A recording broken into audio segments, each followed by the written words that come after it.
2018, January 7th, Sunday, 1 p.m. Word of the day, present, according to Air 1 radio. And you really want to be present because you're a gift to other people.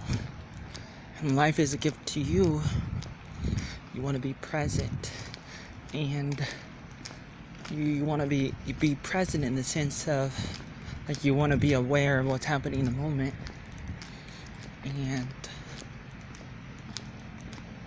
And there's probably a couple other reasons why you want to be present. And the lady talked about that. She talked about New Year resolutions.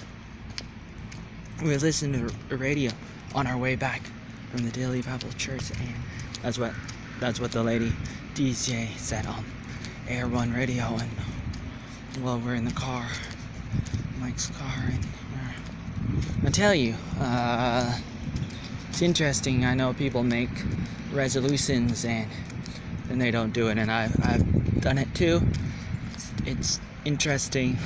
It's difficult, but I would say don't focus so much on doing that just once a year. Think about doing it anytime you can. Try to do it, but it's difficult to break habits. It's difficult to make new habits and everything. It's a process, like she said, and that's what she said. And I say, I mean, obviously there's more to it.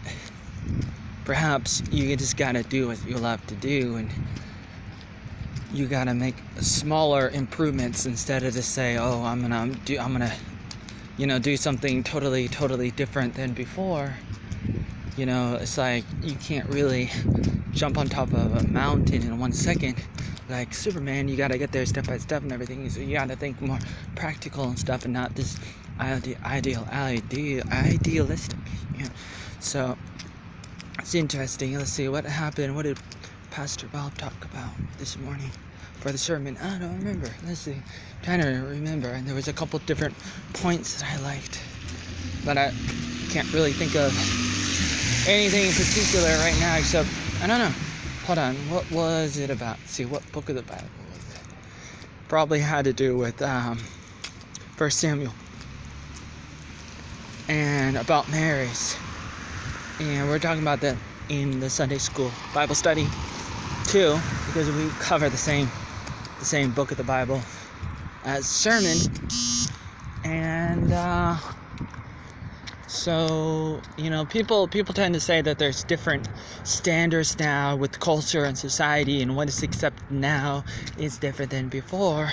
That's not exactly true, but I mean, it may be true in some way, some extent, but in another way, in a more general way, it's not really different. That's what Bob said too. But in the Sunday school, that's kind of what we talked about, how things were different because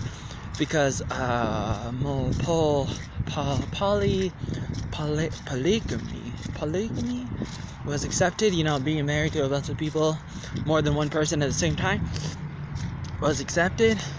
However, nowadays, open relationships are accepted at the same time. So, I mean, what's the difference between being married to a bunch of people and having relationships with a bunch of people at the same time? Or, you know, having an affair, you know, cheating on somebody, all those kinds of things. That's going on. I mean, it's going on now. I mean, in the past, it may have been more popular, more accepted to be married to more than one person and stuff at the same time, kind of thing. And